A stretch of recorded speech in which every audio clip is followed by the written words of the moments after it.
Pengajiannya sambil menunggu Bapak Ibu yang lainnya yang masih di perjalanan. Bismillahirrahmanirrahim. Assalamualaikum warahmatullahi wabarakatuh. Alhamdulillah wassalatu wassalamu ala rasulillah wa ala alihi wa ashabihi wa man wala wa la hawla wa la quwwata illa billah. Rabbi israh li sadri wa yassir li amri wa hlul 'uqdatam min lisani yafqahu qawli. Allahumma inna nas'aluka 'ilman nafi'a wa rizqan thayyiban wa 'amalan mutaqabbalan. Bapak Ibu yang dimuliakan oleh Allah Subhanahu wa taala, puji dan syukur marilah kita senantiasa memanjatkan hadirat Allah Subhanahu wa taala. Alhamdulillah hingga pada malam hari ini kita masih dapat melanjutkan pengajian rutin Rabu malam Kamis yang pada malam hari ini insya Allah akan diisi oleh Ustadz Afrizal. Beliau adalah dosen dari Universitas Muhammadiyah Surakarta. Salam dan salam semoga senantiasa tercurahkan kepada panutan kita, suri tauladan kita Nabi Muhammad sallallahu alaihi wasallam. Bapak Ibu yang dimuliakan oleh Allah Subhanahu wa taala, di sini saya sebagai MC insya akan memandu jalannya pengajian pada malam hari ini. Untuk yang pertama, marilah kita sama-sama buka pengajian kita pada malam hari ini. Semoga Allah meridhoi dengan membaca basmalah bersama-sama. Bismillahirrahmanirrahim. Kemudian yang selanjutnya yaitu pembacaan tilawatul Quran yang pada malam hari ini insya Allah akan dibacakan oleh Mas Abdullah Syafi'i. Kepadanya dipersilakan.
Bismillahirrahmanirrahim. Assalamualaikum warahmatullahi wabarakatuh.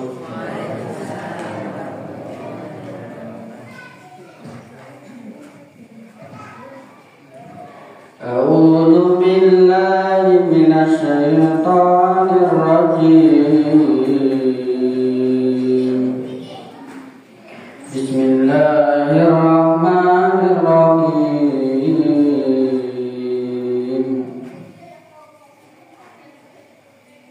فكان عاقبتهما أنهما في النار خالدين فيها وذلك جزاء الظالمين. يا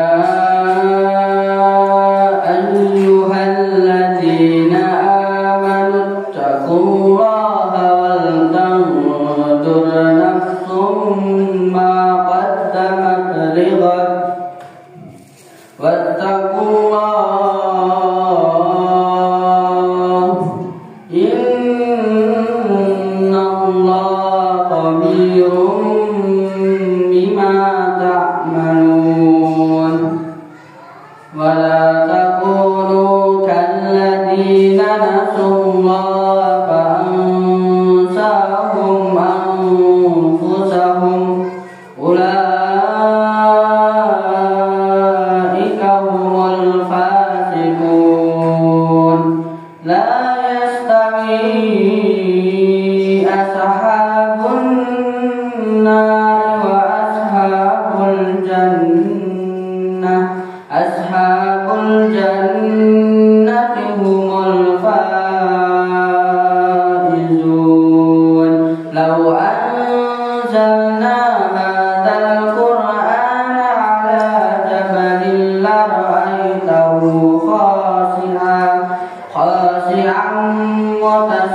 شيئا من خشية الله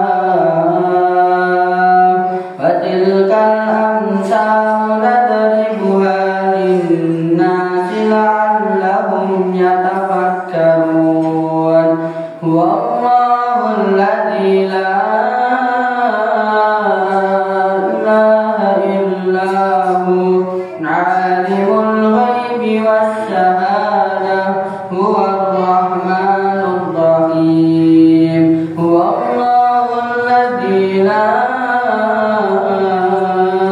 إله إلا هو الملك القدوس السلام المؤمن المهيمن العزيز الجبار المتكبر سبحان الله عما يشركون هو الله الخالق البارئ المصور له الأسماء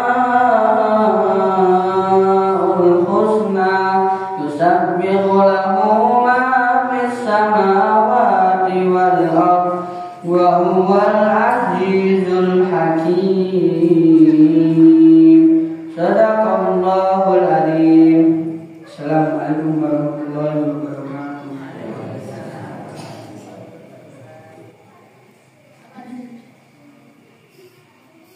warahmatullahi wabarakatuh. Masya Allah, Allahumma rahmna bil Quran.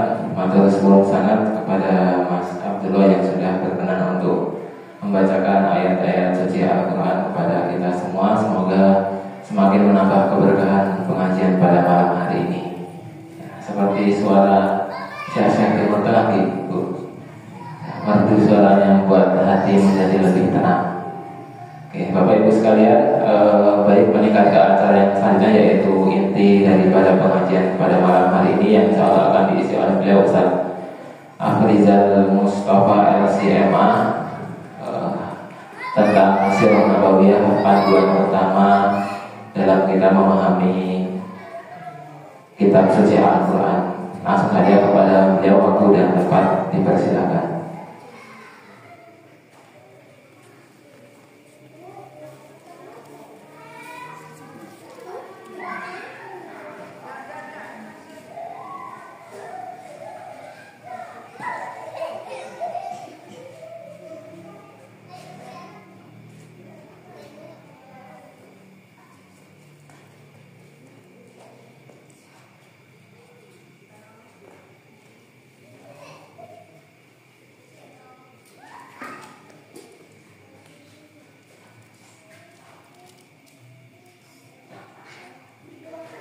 Bismillahirrahmanirrahim.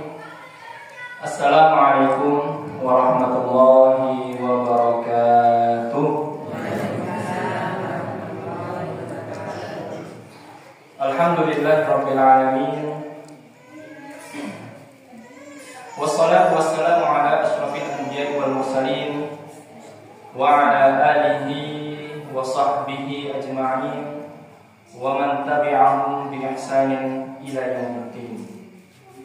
Allahumma ja'al jam'ana hadza jam'an marhuma wa tafarruqana min ba'dihi tafarruqan ma'suma. Allahumma inna nas'aluka 'ilman nafi'an wa rizqan thayyiban wa 'amalan mutaqabbalan. Allahumma inna nas'aluka 'ilman nafi'an wa rizqan wasi'an wa shifaa'an min kulli da'in wa saqam. Bapak Ibu, para alim ulama, ada adik-adik juga. Sehat Bapak Ibu? Alhamdulillah. Pada malam hari ini kita bersyukur kepada Allah Subhanahu wa taala atas nikmat yang Allah berikan yang banyak sekali, yang mungkin sehari, seminggu, sebulan kalau kita mau menghitung-hitung memang tidak akan ada. Maka kita sempurnakan rasa syukur kita kepada Allah. Lantaran Allah memberikan nikmat tersebut, kita manfaatkan nikmat tersebut dalam rangka amal soleh. Bapak Ibu, kajian termasuk amal soleh atau bukan? Masuk. Bahkan dalam satu hadis Nabi itu termasuk salah satu jalan pintas menuju surga. Barang siapa yang meniti jalan untuk menuntut ilmu, niscaya Allah akan mudahkan jalan menuju surga. Semoga Bapak Ibu kita semua yang hadir di sini Allah mudahkan dan Allah golongkan kita menjadi ahli surga. Allahumma amin. Yang kedua, salat dan salam semoga selalu tercurah kepada tauladan kita, uswatun hasanah kita, Nabi agung kita, Nabi Muhammad sallallahu alaihi wasallam. Bapak Ibu yang dimuliakan Allah Subhanahu wa taala, yang ketiga kalinya tentu terima kasih atas kesempatan yang diberikan kepada panitia tentunya. Ini bagi saya pribadi Bapak Ibu sebuah kebahagiaan sekaligus kehormatan sekaligus kesempatan Bapak Ibu untuk saya pribadi untuk mengembangkan. Jadi saya hadir di sini tentu tidak ujuk-ujuk makat, tidak bonek, boneka, tapi tentu ada persiapan. Saya harus membaca, saya harus mendengar, saya harus menulis. Laptop kurang mungkin meten-meten Bapak Ibu. Nah, ini ada bukti bahwa saya belajar, saya tuliskan yang saya sampaikan kepada Bapak Ibu ini, insya Allah nanti ada referensinya kurang lebih seperti ini. Nah, maka ini adalah kesempatan yang baik untuk saya pribadi dan juga kita semua. Sebelum saya lanjutkan ke materi, izinkan kami lebih mengenalkan diri lebih dekat. Barangkali seperti itu tadi sudah disebut. Mohon izin Bapak Ibu, nama saya Asrizal Mustafa. Kalau dari namanya kira-kira asalnya mana Bapak Ibu? Asrizal Mustafa. Dari Yaman. Jauh sekali. Dari Yaman. Banyak orang yang mengira namanya Asrizal, Afrizal atau Nofrizal atau itu dari Sumatera. Tapi ternyata Bapak Ibu, saya kelahiran Sragen, asli Sragen, asli deh. Kalau Solo, Boyolali, kayak gitu kita Sragen asli. Ada suku Sragen. Saya dari Sragen. Alhamdulillah untuk rezeki berjodoh dengan Teguhan. Ini masih tetangga ya. Teguhan dan ternyata jadi tetangganya Mas Amir Rais, Ustaz Amir Rais. Kami dulu Bapak Ibu ke Mesirnya bareng, tulangnya bareng, kalau ngaji bareng di PCN saya masih ingat saat itu. Bahkan foto awal-awal kami datang itu masih ada. Terpisah sekian tahun, berjodoh dapat belalah ya jadi tahun ini. Dan sampai sekarang juga masih bisa sambung silaturahmi. Ini adalah kesyukuran. Nah untuk studi Bapak Ibu, alhamdulillah saya menempuh studi SMA di Ma'had Tahfidzul Quran Syarifah. Kali Bapak Ibu kalau pernah ke Tawamangu. Jadi setelah Karangpandan, Patung Semar naik dikit, kiri jalan ada pesantren, ada menaranya dua. Nah saya pesantren di situ. Kemudian lanjut S1 di Mesir, satu fakultas dengan Sultan Rais. Kemudian beliau pulang, saya rasanya masih betah lanjut S2. Setelah selesai S2, baru kemudian pulang ke Indonesia. Dan saat ini statusnya masih belajar Bapak Ibu. Saya masih sebagai mahasiswa juga di program studi Islam, program doktoral di Universitas Islam Negeri Sunan Kalijaga Yogyakarta. Nanti waktu yang sama Allah berikan amanah untuk mengajar di Universitas Muhammadiyah Surakarta, tepatnya di Fakultas Agama Islam di program pendidikan, program studi ilmu Al-Quran dan Tafsir. Jadi Bapak Ibu nanti bisa kira-kira saat ini menerangkan sirah nabawi nyambung atau bukan. Nah, kira-kira seperti itu. Maka perlu kita sampaikan bahwa ada latar belakang yang insya Allah paling tidak kami pernah mempelajari ilmu-ilmu tersebut. Kalau tidak nanti ada yang bisa kita kaji bersama, kita bagikan kepada Bapak Ibu. Ini singkat ya, harapan kami Bapak Ibu, dengan perkenalan ini kita bisa lebih akrab, silaturahim kita bisa lebih baik. Bahkan nanti Bapak Ibu ketika Allah bangkitkan kita di surga, barangkali ada Bapak Ibu yang lebih duluan. Nah, Bapak Ibu paling tidak ingat, saya punya kenalan namanya Asrizal Mustafa, ya Allah tolong panggil.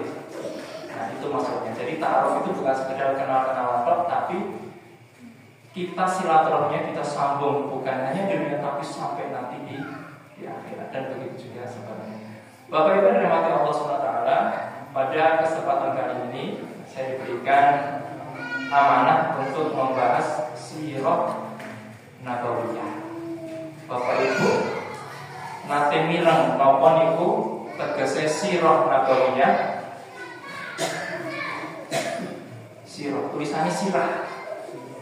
Tulisannya sirah nabawiyah ini bahasa Indonesia. Tapi aslinya secara bahasa sirah, sin, kemudian ya, kemudian ro, kemudian tak marbutoh. Sirah. Sirah niku Bapak Ibu kalau dalam bahasa Arab diambil dari kata saro yasiru, tegese melaku. Wonten pepatah Arab mengatakan man saro ala darbi wasala, sing sapa wong mlaku dalan sing kenceng sing lurus, maka niscaya dia akan sampai. Contoh misalnya Bapak Ibu, ada bapak-bapak pengen mencari atau pengen beli beras misalnya. Ada bapak-bapak atau ibu-ibu biasanya tepat. Ada ibu-ibu pengen beli beras. Tindai teng pundi Bu? Tempekan ke pasar, ke toko. Terus ya, jalannya juga harus jalan menuju ke pasar. Kalau ternyata mau beli beras jalannya melakukan yang kali terlepet sampai apa boten? Dapat beras enggak Bu? Nah, Bapak Ibu pengen belajar agama. Kemudian perginya nyusul ke pasar. Kira-kira ketemu nama boten? Kemudian malah Arif berambang bawaan sana sempurna. Mansaro ala darbi wasala, sing saka wong jalan tepat lurus sesuai tujuan, misalnya dia akan sampai. Nah, sirah nabawiyah, sirah niku tegese perjalanan Kanjeng Nabi. Nabawiyah diambil dari kata Nabi. Sirah nabawiyah tegese perjalanan Nabi Muhammad SAW yang bisa kita jadikan sebagai pelajar. Kirang langkung artos sederhana dari sirah nabawiyah. Nah, tentu pertanyaan selanjutnya, jangan-jangan belajar sirah itu penting apa mboten? Nah, ini yang harus kita jawab dulu. Barangkali nanti pelajarannya nggak penting, untuk waktu lama manfaatnya. Nah, ini harus kita jelaskan lebih dulu. Seberapa penting mempelajari sirah nabawiyah? Doktor atau syekh, wonten salah seorang syekh asmone Muhammad Ayyas Kubaisi. Ini pintar sangat, doktor, karangannya banyak sekali. Ya, beliau memberikan pertanyaan yang sangat sederhana. Pertanyaan sama saya sampaikan kepada Bapak Ibu. Bapak Ibu, kalau ada orang baru masuk Islam, utawi ada orangnya sudah Islam tapi pengen belajar Islam lebih dalam. Ini pertanyaannya, dimulai dari mana Bapak Ibu? Pengen sinau Islam, hanya iso ngomong apa sinau Iqra sini, atau mungkin tajwid, atau mungkin fikih, atau mungkin akidah, atau hadis, atau Al-Quran. Kinten-kinten dari mana itu kira-kira mulainya? Dari mana Bapak Ibu pengen sinau Islam, pengen ngerti tenang agama Islam itu kayak apa? Nah, ternyata Bapak Ibu masih banyak di antara kita atau saudara kita yang ternyata memulai mempelajari Islam itu dari jalan yang mungkin kurang tepat, salah gitu, mungkin kurang tepat. Nah, contoh misalkan ada orang pengen mempelajari Islam, delalah mulai ini soko hadis dari hal-hal yang sifatnya perdebatan. Contoh misalkan tarawih misalkan, ada yang sholat tarawih jumlahnya ini Pak 11 rakaat, niku plus witire nggih, 8 plus 3 baru sama 10 11 rakaat. Ternyata ada yang lain, enggak, tarawih itu ora kok 11, tarawih itu ya telu 23 tarawihnya, 3-nya witir. Oh, iso. Kurang banyak, ada yang mengatakan sekian. Akhirnya debat Pak. Orang rampung-rampung. Kira-kira sih kenal Islam apa enggak? Tidak sampai. Ketemu bahasan kunut subuh misalkan. Waktu setahun, 2 tahun, 3 tahun, 5 tahun rasa kenal Islam. Bahkan waktu ini kisah nyata. Ada 2 orang yang satunya niku pakai celana radi panjang sampai menutupi mata kaki. Teman satu lagi yang punya pandangan bahwa sing saka wonge celanane sampai menjulur ke mata kaki, menutupi mata kaki, maka masuk neraka. Debat Pak. Ahli neraka. Hati-hati. Kita sampai kalau betul paham Islam atau tidak? Tidak sampai Bapak Ibu. Nah, itu kondisi kita sekarang Bapak Ibu. Kita pengen sinau agama Islam, tapi sing disuguhne nek menune nek masakan itu sing disuguhne sing panganan sing panas, sing pedes. Kira-kira akeh-akeh wong ora seneng. Akhirnya dia nggak akan bisa menikmati masakan yang enak. Perutnya panas, ke toilet, rusak dan satu. Ini yang terjadi pada kita. Maka kembali ke pertanyaan terus, bagaimana kita mengenal Islam? Dari mana kita memulai? Maka jawabannya adalah dari yang sama-sama kita dengarkan tadi, Masya Allah, tilawahnya bagus sekali. Dari Al-Quran. Nah, pertanyaan selanjutnya Bapak Ibu, kira-kira kita ini kalau baca Al-Quran nopo otomatis langsung paham Pak? Kinten-kinten dari sekian ayat yang dibacakan tadi wonten sing paham kira-kira berapa persen?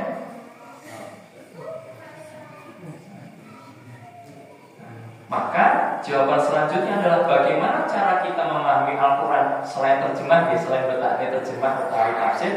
Maka kita tidak bisa Bapak Ibu membaca Al-Quran otomatis paham. Sakwat paham, dijamin masuk surga buatan surga. Maka disinilah fungsi Rasulullah SAW. Allah utus mengemban risalah. Salah satu fungsinya adalah untuk menjelaskan apa-apa yang ada di dalam Al-Quran. Nah, ini salah satu fungsinya. Di dalam Al-Quran Bapak Ibu seringkali kita temukan ayat wa aqimus shalah wa atuz zakah, dan dirikanlah sholat, kemudian tunaikanlah zakat.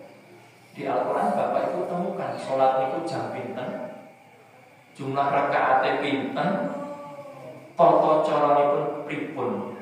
Kita temukan di dalam Al-Quran? Tidak ada. Wa atuz zakah, bayar zakat itu pirang persen ya? Kalau emas sekian berapa bayarnya? Kalau punya misal kambing 100 ekor kambing, zakatnya berapa ya? Kalau punya sapi sekian ratus, zakatnya berapa ekor sapi ya? Umurnya piro? Apa sapi sing anak-anak, pedet, apa sing 1 tahun, 2 tahun? Tidak akan kita terangkan di dalam. Maka Rasulullah SAW hadir, Allah untuk menjelaskan itu. Oh, ternyata sholat itu ada waktunya ya, sholat subuh yaitu misalkan di waktu fajar. Kemudian sholat zuhur yaitu ya kalau gampang lagi jam 12 atau setengah 12 atau 7 sedikit. Setelah bayangan lebih sedikit. Oh, sholat asar ternyata bayangan sudah 2 kali panjang bendanya. Oh, ternyata maghrib kalau matahari sudah terbenam. Oh, kalau isya ternyata kalau merah-merahnya sudah tidak kelihatan. Oh, ternyata kalau rukuk itu seperti ini ya. Oh, ternyata kalau sujud harus seperti ini ya. Nah, itu semua Bapak Ibu kita temukan melalui penjelasan Rasulullah SAW. Belajar dari Al-Quran melalui apa? Melalui penjelasan, melalui sirah Nabi Sallallahu Alaihi Wasallam. Nah ini sampun terjawab Bapak Ibu. Penting kalau buatan kita mempelajari sirah.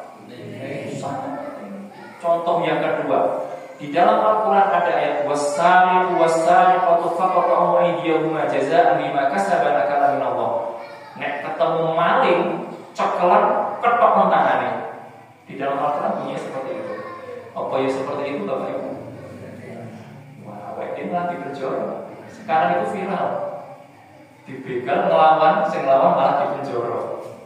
Nah, ternyata seperti itu Bapak Ibu. Di dalam Al-Quran banyak sekali ayat-ayat yang tidak bisa langsung otomatis kita laksanakan. Melalui penjelasan Rasulullah baru kita akan, oh ternyata sing dipotong tangan itu harus mencapai nisab ya.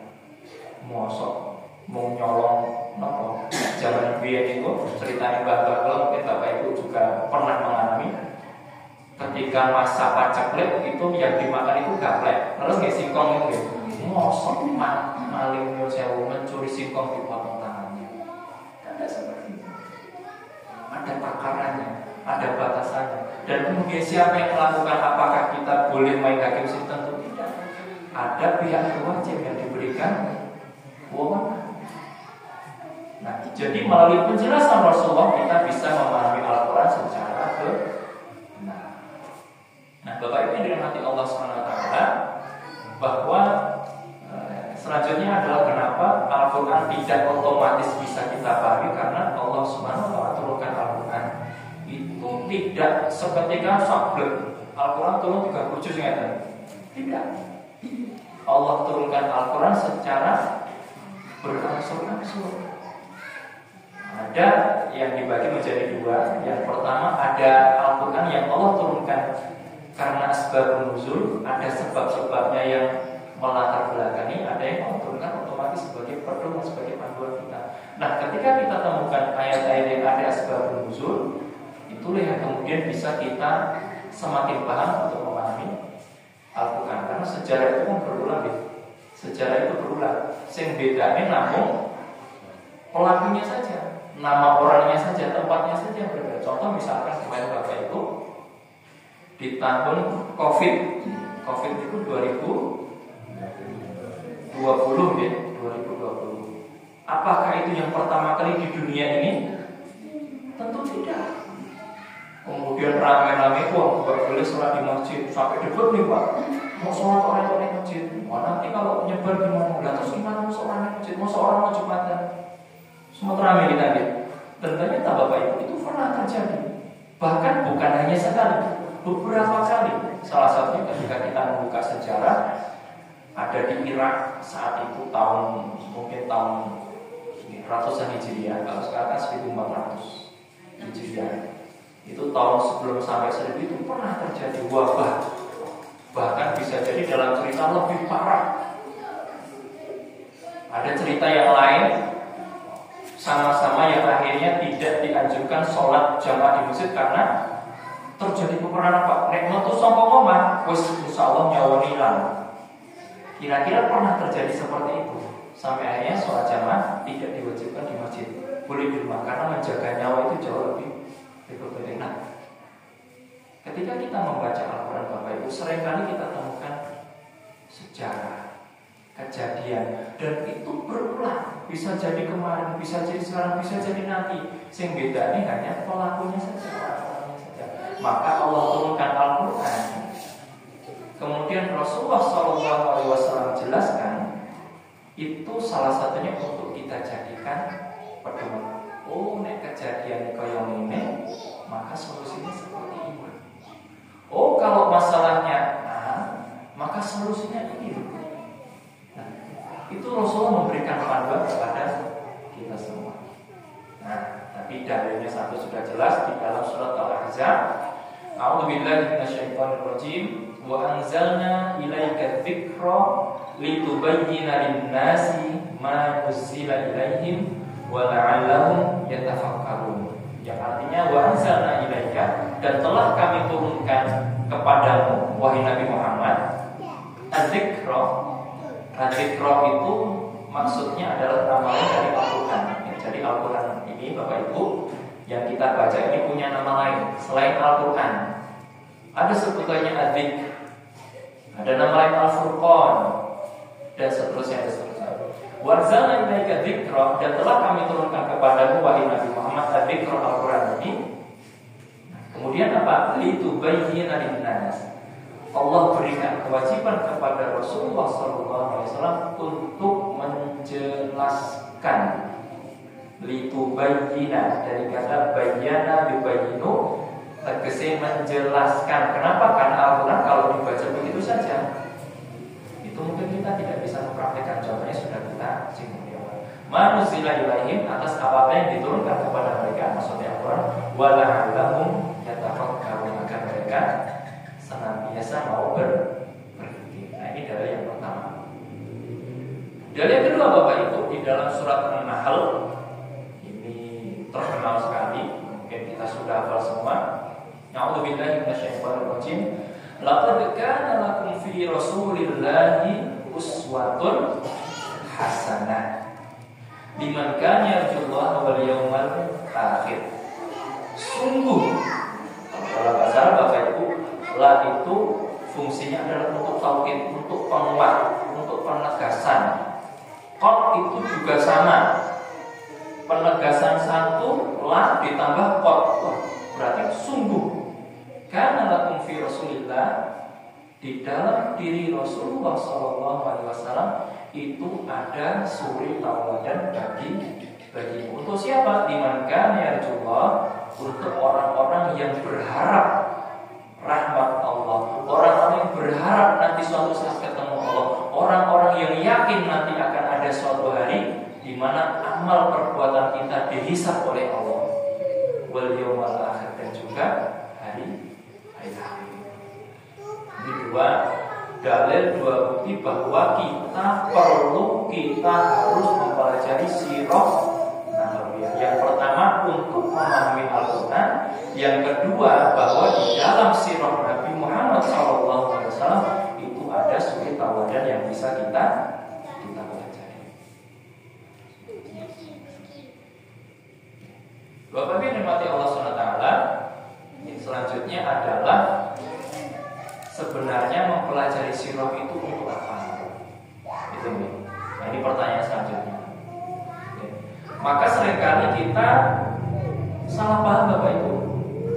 Sirah itu kan sejarah, masa lampau. Terus manfaatnya apa di sekarang? Seakan-akan kayak dongeng. Gitu kan, tiba itu keneng.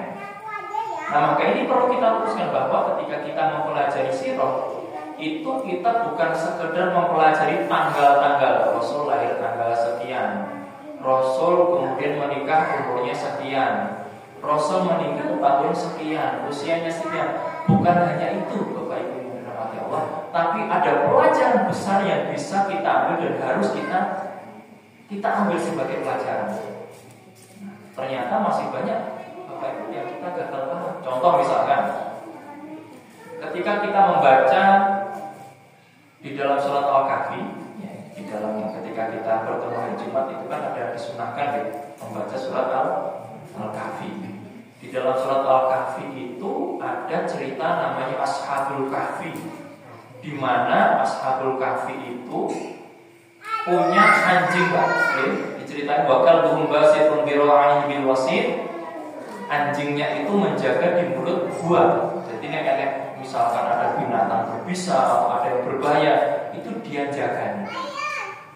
Nah, kita atau banyak dari kita yang salah paham, kemudian bingung, berarti oleh ya ngingu yang saya kiri, atau anjing yang bagus itu anjingnya jenis apa ya? Anjingnya Ashabul Kahfi itu anjing apa ya? Pengen tak ngingu. Kenapa dari Ashabul Kahfi? Nah, padahal Bapak Ibu bukan itu pelajarannya. Yang penting yang utama harus kita tanam bukan itu, tapi bagaimana ada sekumpulan seorang pemuda yang mempertahankan keimanannya, jangan sampai dia menyekutukan Allah, jangan sampai dia ditarik kepada agama-agama nenek moyangnya. Itu yang lebih penting. Atau misalkan kita sedang membaca sejarahnya Nabi Nuh misalkan, sajane kapalnya Nabi Nuh kayaknya apa Pak? Nggak akan ketemu Pak jawabannya Pak. nggak akan ketemu. Buktinya mana ya lama. Atau yang lebih ekstrim lagi Bapak Ibu, ketika kita mempelajari sejarahnya Nabi Adam alaihissalam, bapak kita semuanya. Pertanyaan, kira-kira Nabi Adam itu duwe udil ora ya? Ada yang bisa menjawab Bapak Ibu? Itu pertanyaan sekilas logis Pak. Nek udil berarti kan dilahirkan atau enggak? Nek orang udil berarti ya bener itu adalah manusia pertama. Lah ini kira-kira sapa sing ngerti Pak? Nabi Adam itu udil ora? Apa yo nek foto udil Nabi Adam misalnya? Atau ada surat kelahiran Nabi Adam? Tidak mungkin. Tidak akan ketemu Bapak Ibu. Nah maka ketika kita membaca Al-Quran, ketika kita menemukan pelajaran-pelajaran atau sirah atau qasasul anbiya, kisah-kisah para nabi, maka kita harus pas sing kudu ditangkap pelajaran itu sing endi. Nah banyak dari kita ketika mempelajari sirah nabawiyah, kita hanya berhenti di tanggal-tanggal itu penting, itu baik, tapi jangan sampai hanya berhenti di tanggalan-tanggalan itu saja. Ada pelajaran yang lebih besar, yang lebih penting, yang harus kita tangkap dari sekedar tanggal-tanggal itu. Ini pentingnya mempelajari sirah nabawiyah. Nah, kemudian Bapak Ibu yang dirahmati Allah, ketika kita mempelajari sirah nabawiyah, niki dereng masuk ke buku nih ya. Ini baru pengantar agar ternyata sirah itu penting ya. Nah, ini kita buka dulu kesadaran kita double folder. Nek komputer itu istilahnya double folder. Double folder ini, folder itu nggih ibaratnya kotak satu ruangan. Kok nek aku di barang ya kotak kok ribu. Nah, ini sebagai pengantar agar di dalam kepala kita, di dalam hati kita ada satu pelajaran namanya sirah nabawiyah, yang dari situ nanti akan saya kumpulkan informasi, dari situ nanti saya akan hidup kemudian mempelajari Al-Quran dengan benar.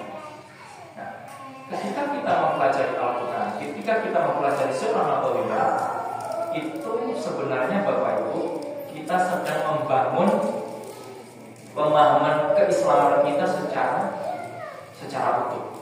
Kembali kepada contoh tadi ya, kita pengen belajar Islam mulai dari mana? Jawabnya dari Al-Quran. Apakah bisa dari Al-Quran saja? Tidak bisa, harus dibantu dengan sirah nabawiyah. Berarti nggak pakai hadis. Masuk hadis itu termasuk bagian dari sirah nabawiyah. Hadis itu kan yang dituturkan oleh Kanjeng Nabi, utawi yang diamalkan oleh Kanjeng Nabi, atau yang ditetapkan oleh Kanjeng Nabi. Nah, jadi Al-Quran kita baca dengan sirah, hadis ada di dalamnya. Nah, itu menjadi penting Bapak Ibu. Kenapa kita harus memulainya dengan sirah nabawiyah? Nah, kembali ke contoh yang tadi, kita ingin belajar Islam, mulainya dari hal-hal yang perdebatan atau furu' kalau istilahnya, hal-hal yang fikih. Orang-orang umum kita nggak akan sampai kepada pemahaman Islam yang umum. Nah, maksudnya adalah Bapak Ibu, kita sebagai umat Islam, ketika kita mempelajari Al-Quran dulu, bukan berarti dulu Al-Quran kemudian sunnah ragil sinumbat, dan maksudnya adalah ketika kita terjadi perdebatan fikih, maka kembalikan ke Al-Quran. Al-Quran seperti apa? Oh, ternyata Al-Quran itu memerintahkan kita untuk menjaga ukhuwah, menjaga hablum minan nas, hubungan yang baik antara manusia yang satu dan manusia yang lain. Jangan sampai perdebatan fikih itu kemudian sampai melabrak perintah ayat untuk bersatu sesama umat Islam. Sama halnya ketika tadi Dr. Muhammad Ayas Al-Baisi, itu umat Islam sekarang itu Bapak Ibu harusnya sepakat ketika misalkan ini masjid ya, panitia ini sepakat pengen bangun masjid. Kira-kira jadi masjid nggak Bapak Ibu? Insya Allah jadi. Tapi kalau panitianya di awal tidak sepakat, sing siji pengen gawe masjid, sing siji gawe sekolah, sing siji gawe kolam renang, kira-kira dadosnya apa Bapak Ibu? Bisa jadi nggak akan jadi bangunan. Habis waktu itu berdebat. Nah seperti itulah kita mempelajari Islam. Kalau mulai dari hal-hal sing pecah-pecah tadi, sing fikih, sing debat, ibarat seperti tapi kalau kita mulai dari Al-Quran, itu seakan-akan visi kita jelas, cita-cita kita benar. Oh masjid, gawe sekolah, sepakat gawe sekolah. Urusan sing perikilan kecil-kecil tadi serahkan pada ahlinya. Urusan cendela silakan, sing pakar cendela gawe. Urusan genteng silakan, sing pakar genteng memilih genteng yang terbaik. Tapi kita sepakat dulu, kita pengen bikin masjid. Nah, Sirah Nabawiyah mengajarkan kita seperti itu Bapak Ibu. Ketika membaca Al-Quran, seperti apa sih ayat ini diamalkan? Seperti apa sih wudu yang benar? Ya kan? Kalau di Al-Quran kita temukan misalkan wamsahu ru'usakum, idza kuntum ila sholati faghsilu wujuhakum wa aydiyakum ilal marafiqi wamsahu bi ru'usikum warjulakum ilal ka'bain. Itu kan umum ya. Kalau kalian pengen sholat, ya idza kuntum faghsilu wujuhakum, mencuci muka seperti apa di dalam Al-Quran? Ya itu kayak gitu dong. Rasul menjelaskan ternyata seperti ini. Kemudian kalau mengusap kepala, wamsahu bi ru'usikum, mengusap kepala, caranya seperti apa Bapak Ibu? Dari depan ke belakang, kembali ke depan, kemudian telinga. Itu kan tidak ada di Al-Quran. Rasulullah SAW yang menjelaskan. Maka penting sekali Bapak Ibu ketika kita mempelajari sirah untuk menguatkan cita-cita kita, untuk menguatkan visi besar kita yang ada di dalam Al-Quran. Nah, selanjutnya Bapak Ibu, wonten pertanyaan lagi, pertanyaan terus. Jadi biar ikut menganalisa, berpikir materi. Nah, apakah berarti ketika kita mempelajari Al-Quran dengan sunnah otomatis juga lurus, otomatis Islam? Ternyata juga belum Bapak Ibu. Masih ada ilmu-ilmu yang lain yang harus kita sempurnakan. Ada satu contoh. Ini juga masih menjadi perdebatan. Tapi untuk contoh saja, bukan saya mengajak Bapak Ibu debat. Pertanyaan pertama Bapak Ibu, kalau wudu menyentuh kemaluan, itu batal atau enggak? Batal atau enggak?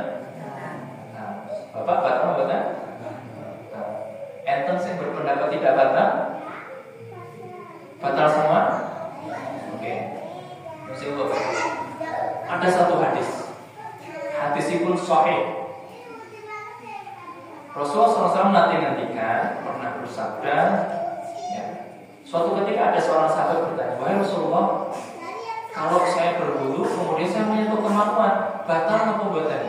Rasul menjawab, tidak batal. Innahu bid'atun minka. Itu kemaluan itu Yosewu, itu sama halnya anggota badan sebagaimana anggota badanmu yang lain. Seperti halnya kamu menyentuh tangan, menyentuh muka, menyentuh dengkul, tidak membatalkan. Hadis itu sahih. Berikut Bapak Ibu, berubah pikiran apa betul? Berubah pikiran. Nah, ada yang mulai berubah pikiran. Masih ada yang batal? Masih ada yang mengatakan batal? Nah, ini kalau di luar sana Pak, perdebatan hati-hati menentang hadis Rasul rokok Bapak Ibu. Di luar sana seperti itu Pak. Oke. Tadi sudah berubah ya Pak. Batal ya. Nah, Bapak Ibu, wonten hadis sahih.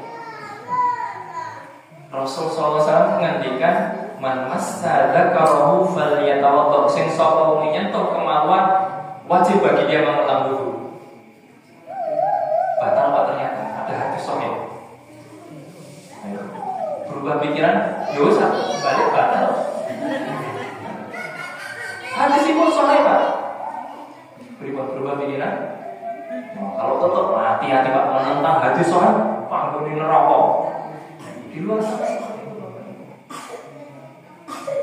ngeri-ngeri sedep sinau Islam. Iya, kalau kita memulainya dari jalan yang seperti ini Pak, ngeri Pak. Jenggot itu lagi tuh nih, hati-hati, rokok Pak. Rasul mensunahkan memanjangkan jenggot. Saya tuh punya kawan, asmane Ustaz Ali, sekolah itu untuk pulau Mekah, di Mekah. Kira-kira nenek Mekah kira-kira pintar ya. Sekolah sampai sana beasiswa, kira-kira pintar. Nah, dia punya teman, ternyata enggak sepemikiran kali Ustaz Ali ini, kali dia membuat sepemikiran. Gara-gara salah satu masalah. Itu kamar tinggalnya saat salam buatan dijawab Bapak Ibu. Assalamualaikum dijawab. Yang kedua, rencana orang itu saat hari itu punya kitab namanya pengarangnya Syekh Ali As-Sobuni. Ketika beliau membaca kitab Syekh Ali As-Sobuni, konangan kancane wau dijikuk kitabnya dibanting Pak Nenate. Mau benar. Rencana pun tidak ambilkan. Gara-gara berbeda pendapat, berbeda pikir sama seperti itu Pak. Kenapa?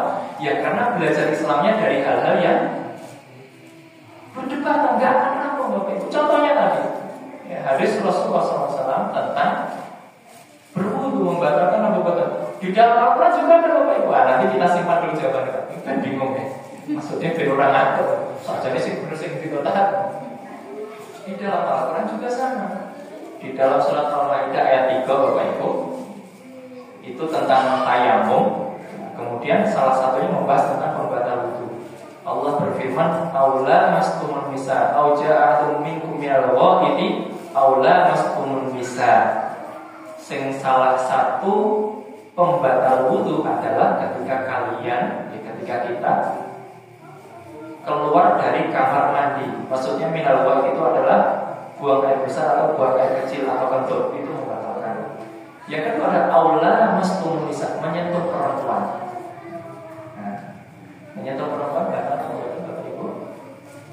Kalau ini suaminya habis wudu menyentuh perempuan batal atau batal? Batal atau batal? Batal. Ada yang mengatakan batal? Ada. Enggak akan selesai kalau kita berangkatnya dari situ. Ternyata Bapak Ibu di dalam Al-Quran itu bisa kita temukan jawabannya. Salah satunya melalui sirah nabawiyah.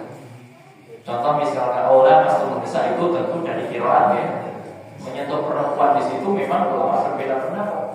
Ada yang mengatakan batal, itu salah satunya adalah mazhab Imam Syafi'i. Imam Syafi'i terkenal sekali dengan hati-hati, sangat hati-hati. Kira-kira orang yang atau makro atau apa itu ditinggalkan, itu Imam Syafi'i. Di situ di mana Allah mastumun nisa itu menyentuh loh. Berarti setan kata Instagram itu kakungnya habis dulu kemudian dicegat tinggal ujungnya itu mau disayang tapi batal atau balik ini pendapat yang pertama. Ternyata ada pendapat yang kedua, pendapatnya Imam Abu Hanifah jauh lebih dulu daripada Imam Syafi'i. Itu tidak membatalkan. Kenapa? Karena aula mastumun nisa di situ bukan berarti sentuh yang artinya sentuhan badan, tapi menyentuh di situ adalah dipahami sebagai kinayah, tersebut berhubungan.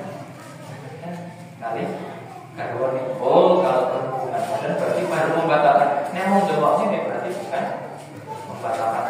Waduh, Islam itu jelas siji batal, siji ora sing bener sing ndi. Padahal Bapak Ibu, ketika kita temukan berbeda seperti itu, sebenarnya Allah Subhanahu wa taala memberikan kita keluasan. Apakah berarti sing nyentuh batal itu sampai kiamat nyentuh batal? Ternyata tidak Bapak Ibu. Bapak Ibu yang nate tindak haji utawi umroh bisa bayangkan ketika tawaf niku dusel-duselan sekian banyak, lanek make madhabnya Imam Syafi'i ketika tawaf kira-kira situ tawaf apa boten. Sedangkan harus suci. Lagi mlaku sithik nyerempet aduh batal. Mundur kira-kira boleh wudu. Mlebus barisan neh nyenggol meneh. Lah kok sebulan di Mekah ora sida kok sholat. Nah ternyata ketika kondisi seperti itu boleh Pak Bapak Ibu mengambil mazhabnya Imam Abu Hanifah bagi orang-orang yang berpendapat mazhabnya Imam Syafi'i. Nah disinilah Bapak Ibu ketika kita bisa memahami Al-Quran dengan benar, kita jelas Pak ketika menghadapi perbedaan itu jebul kaya saya pernah ketika di Mesir. Jadi di Mesir itu ada masjid. Nah Ustaz ini sampai jam berapa? Jam 9. Pokoknya perlu interupsi gitu. Ustaz mau ngantuk, Ustaz mau galuh. Datang gitu. Soalnya habis pindah gitu. Ketika di Mesir, ya, jadi di Mesir itu ketika ada masjid-masjid besar, niku imamnya pun sampai ditunjuk dari Wizaratul Awqaf. Wizaratul Awqaf itu kalau di sini kita MUI atau mungkin Kementerian Agama. Masjid besar itu imamnya wonten SK-ne lah. Jadi bukan sembarang imam. Wonten SK-ne niku wonten seleksine kados CPNS kira-kira. Terus Wizaratul Awqaf mengumumkan penerimaan imam tetap atau CPNS seleksi jurusannya sudah ditentukan, jurusan agama mungkin Rusuluddin, syariah dan lain sebagainya, diseleksi lolos, kemudian dapat SK, penempatannya persis seperti penempatan PNS. Orang mesti penempatannya sejak kali rumahnya terus. Saya tinggal di daerah namanya Abbasiyah, daerah Abbasiyah, Abbas dinasti Abbasiyah. Di situ ada satu masjid, imamipun sanes tiyang Kairo, bukan dari Kairo. Saya tanya, rumah saya Manufia, 3 jam dari Kairo. Nah, terus di sini berapa lama? Ya Senin sampai Jumat. Satu anak libur pulang ke kampung. Itu imam masjid. Wonten SKN, selesai nganggo CPNS, wonten gajine, wonten penempatane. Tugasipun imam masjid setiap hari 5 waktu. Kemudian khutbah Jumat terus kalau di Mesir itu di masjid-masjid yang di bawah Salatul Waqaf itu khotibnya tidak ganti. Yang ganti temanya sudah diatur kurikulumnya. Nah, kemudian Bapak Ibu suatu ketika imam tadi biasanya baca kunut kalau subuh. Jadi di Mesir juga sama Pak. Ada yang kunut, ada yang enggak. Orang Indonesia kok. Jadi ampun kaget, ampun habis waktu itu sudah menjadi diskusi ulama-ulama yang lebih pintar dari kita, lebih keren dari kita. Jadi kita nggak usah habis waktu. Nah, biasanya kunut suatu ketika imamnya tadi tidak kunut. Kan penasaran gitu. Biasanya kunut ke orang kunut. Saya tanya, sama saya tanya, kenapa? Biasanya kunut ke orang. Ya kemudian dijawab, ini untuk edukasi bahwa ya Islam itu tidak semuanya kunut dan bukan semuanya tidak kunut. Di Islam itu ini ada pandangan yang berbeda. Ya jadi ini bukan pembahasan fikih nggak perlu. Setelah ini kemudian Bapak Ibu kunut atau selain tidak perbuatan. Ini saya hanya menceritakan saja. Saya yakin Bapak Ibu sudah punya pandangan, sudah punya keyakinan, sudah punya argumen. Sekali lagi ini bukan dalam rangka merubah pandangan fikih Bapak Ibu. Ini pelajaran sirah. Sana pelajaran fikih. Ini contoh saja.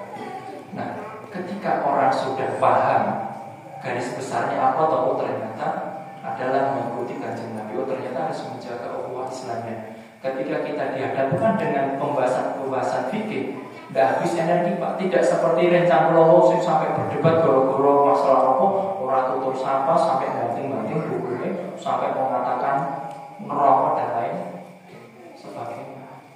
Nah, maka melalui kita mempelajari sirah nabawiyah, kita jelas bahwa pandangan kita tentang Islam. Oh ternyata Islam itu rasulullah yang dibayangkan.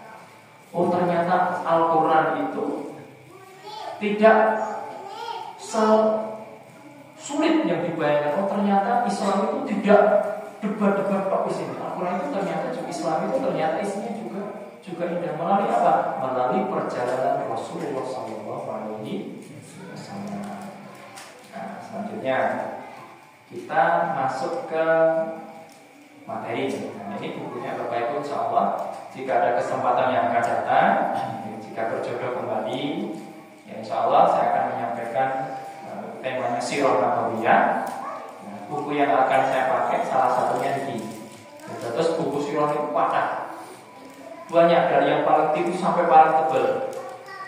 Ada fikih Sirah Nabawiyah, ini karya Syekh Muhammad Al-Buti. Ada lagi Syekh Muhammad Ghazali.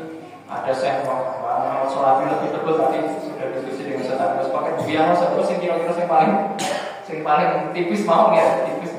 Semental tipis ya Bapak Ibu. Ya tentu nanti tidak satu kata ya kita ambil poin ini. Ada satu kitab saya punya, judulnya Nadratul Naim, visi Loti Sayyidina Musa itu sampai berjilid-jilid Pak. Ini membahas perjalanan Kanjeng Nabi Muhammad SAW. Ternyata banyak. Nah, di dalam buku ini Bapak Ibu yang dirahmati Allah, Syekh Muhammad Ramadan Al-Buti memberikan paling tidak 5 alasan kenapa kita harus mempelajari Sirah Nabawiyah. Yang pertama adalah, nah ini saya bacakan ya, Bapak Ibu, Ahmiyatu Sirah Nabawiyah fi Fahmil Islam.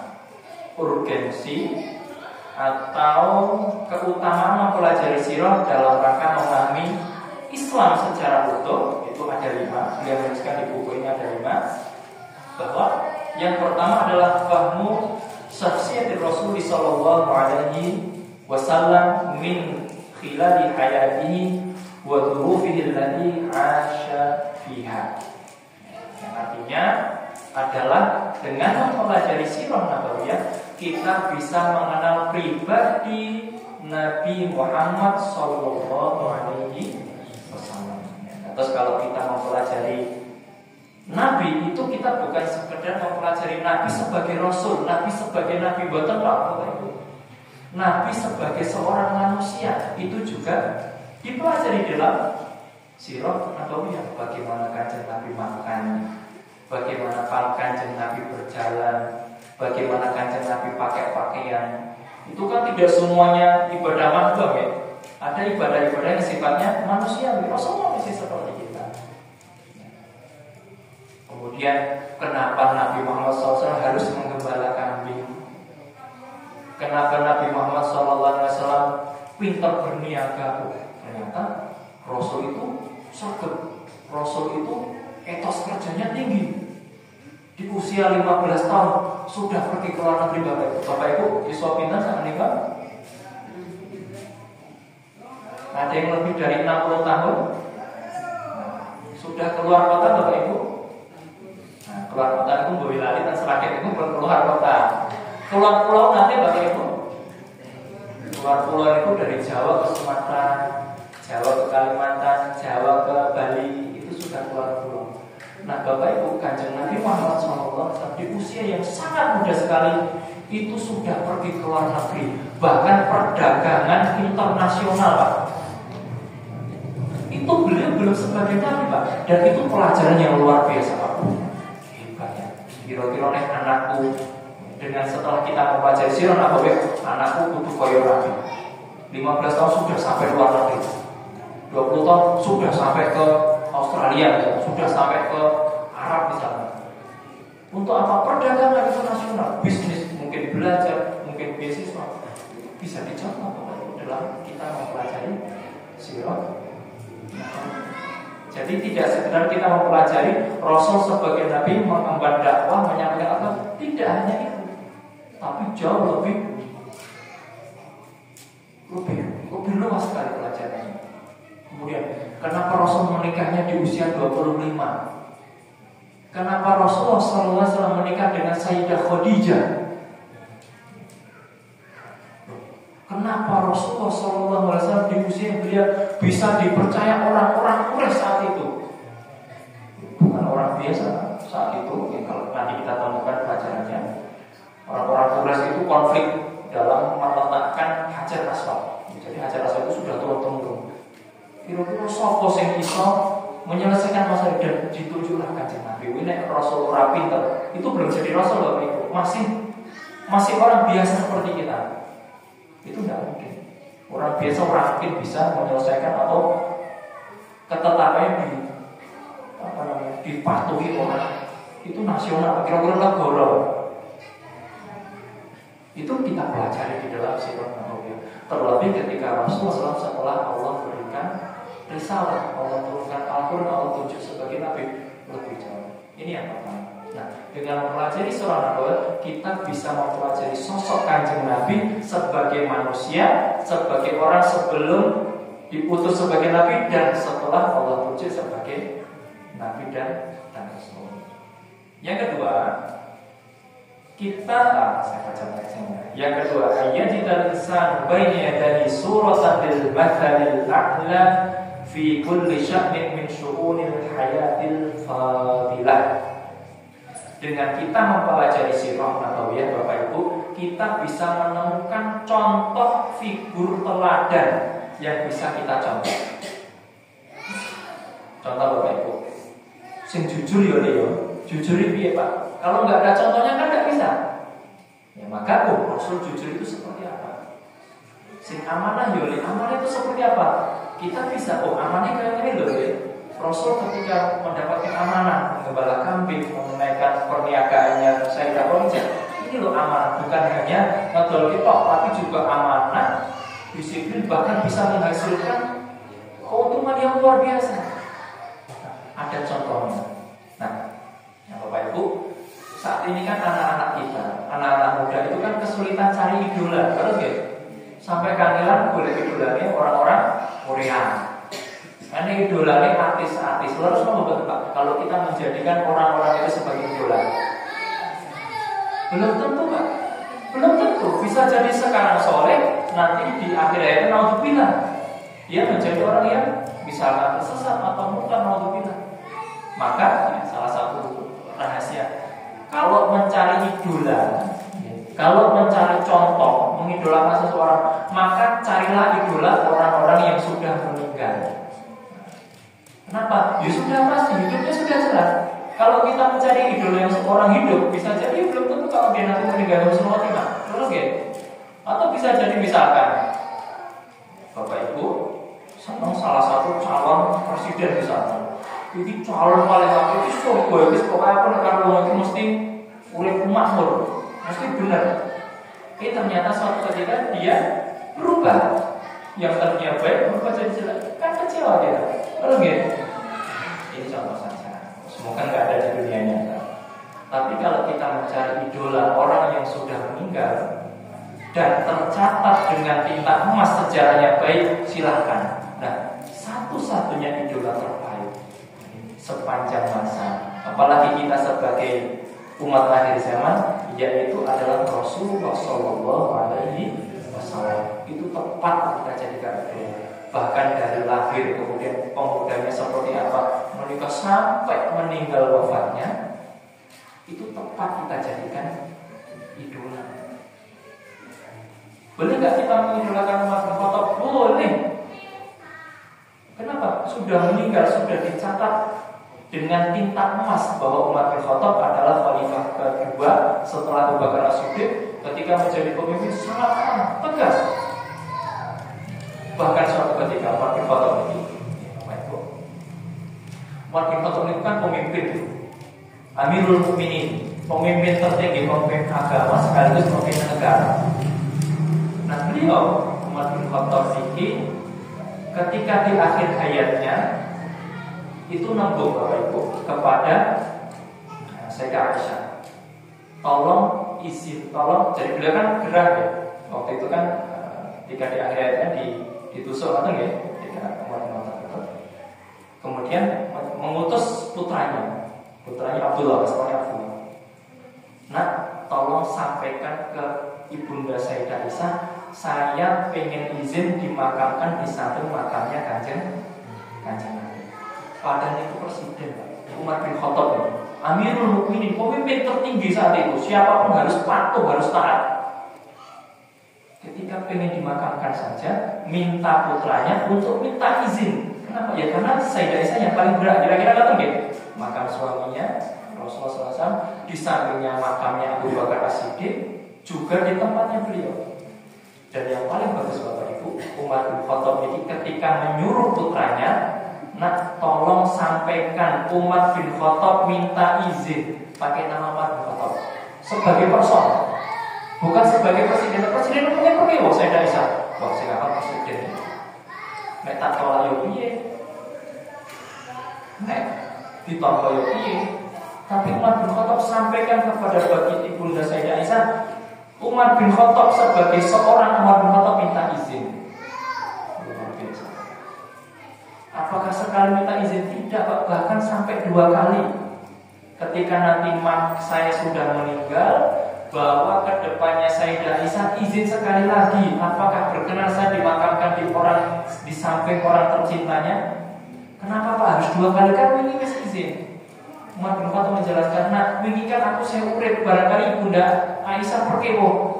Nah barangkali setelah meninggal beliau sudah tidak perkewo. Pastikan ketika saya sudah meninggal, izinkan yang kedua kalinya. Kalau mengizinkan silakan dimakamkan di samping kanjeng Nabi. Kalau tidak dimakamkan, silakan makamkan saya di tempat pemakaman umum.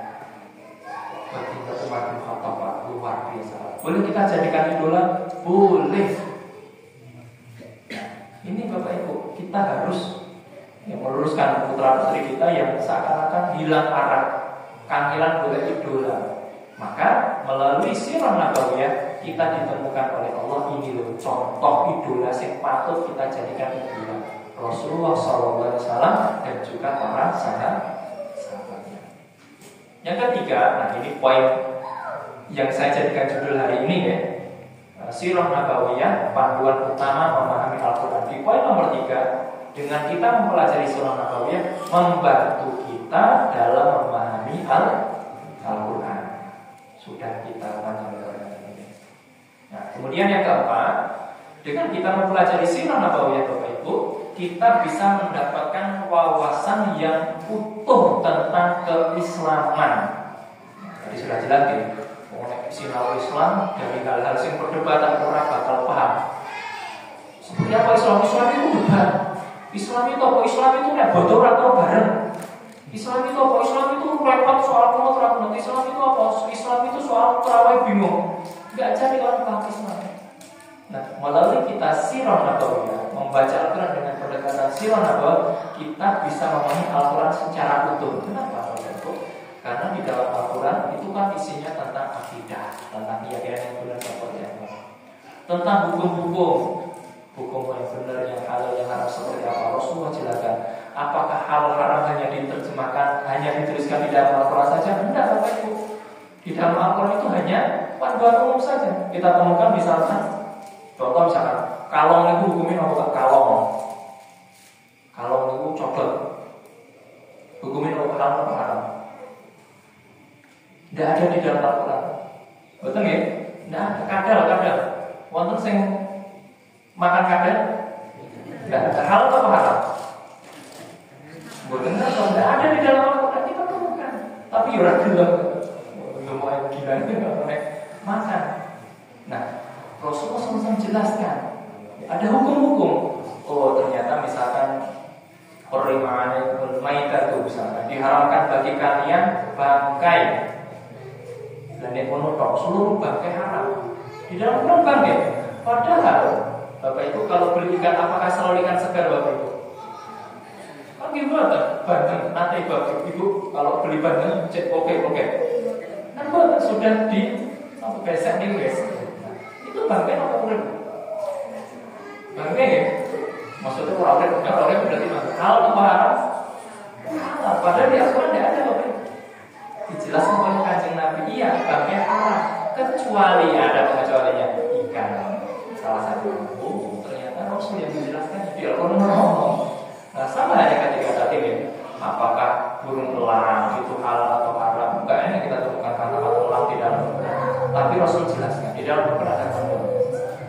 Kemudian tentang akhlak, di dalam Al-Quran banyak sekali jujur, sabar, syukur. Penjelasannya seperti apa dijelaskan oleh Kanjeng Nabi dalam kehidupan. Yang terakhir Bapak Ibu, yang terakhir sebagai guru, sebagai dai, ya dengan kita mempelajari sirah nabawiyah itu ada contoh real. Oh ternyata seperti ini ya beragama Islam. Oh ternyata seperti ini ya belajar Islam. Ini Bapak Ibu yang dapat saya sampaikan. Tentu kalau membahas tentang apa saja akan kita pelajari di dalam sirah nabawiyah ini tentu banyak sekali. Di antaranya ada tadi deh, bagaimana Rasulullah SAW ketika muda sebelum menjadi nabi itu seperti apa. Kemudian selanjutnya, kenapa ya Allah utus Islam itu di kota Mekah, orang yang Jawa, orang yang Semarang, orang yang Kaliwung misalnya. Kok Allah pilih risalah itu turun di Mekah ya? Itu ternyata ada rasanya juga.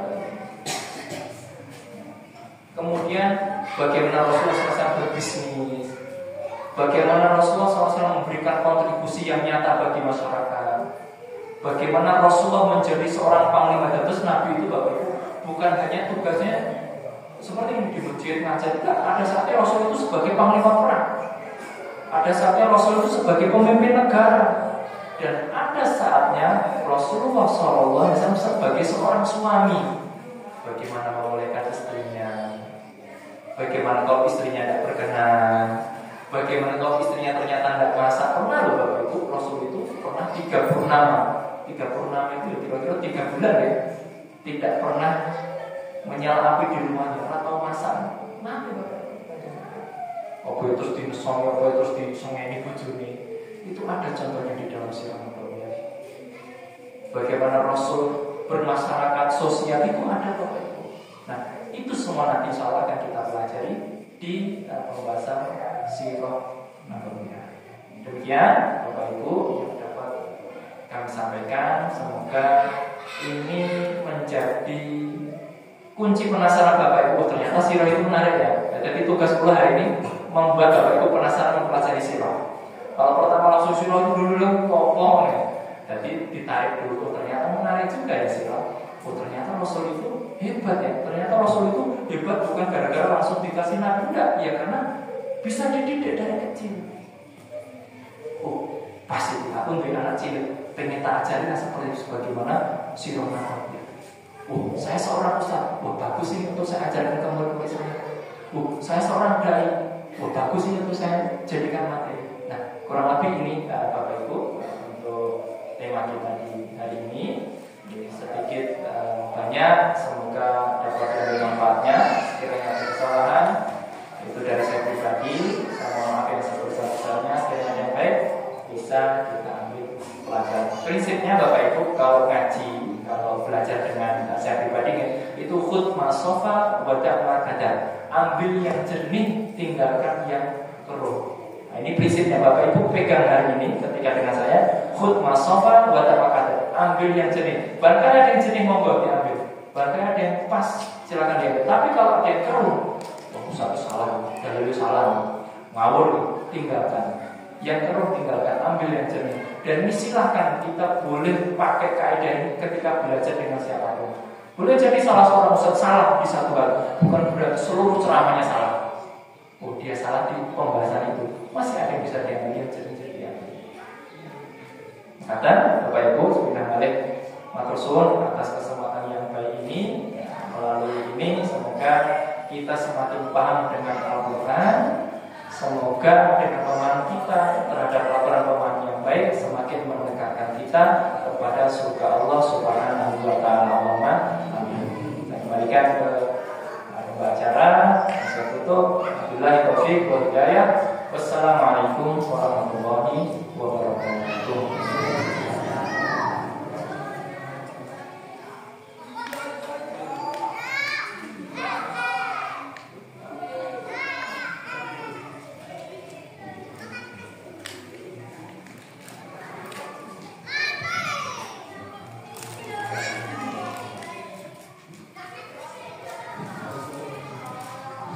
Alhamdulillahirrahmanirrahim. Matur suwun sangat jazakumullah khairan katsiran kepada Ustaz Afrizal yang telah menjelaskan kepada kita semua akan pentingnya memahami Islam dengan tuntut melalui sirah nabawiyah. Semoga isinya full dari semua ya Bapak Ibu semua, mencerahkan.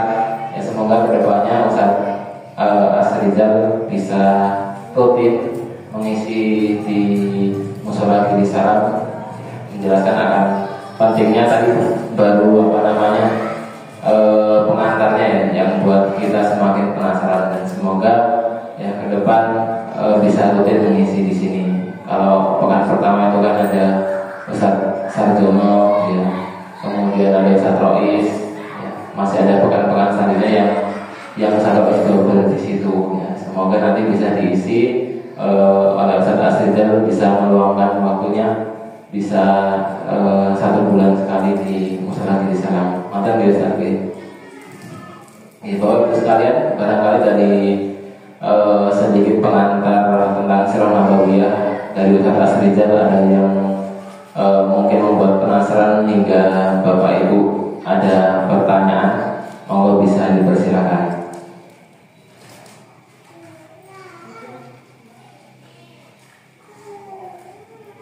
Oke, barangkali sudah jelas semua ya, nanti bisa disambung di pertemuan-pertemuan berikutnya. Baik Bapak Ibu sekalian, demikian pengajian rutin Rabu malam Kamis pada malam hari ini. Semoga ada manfaatnya ya. Alhamdulillah hari ini malam ini cukup banyak yang hadir.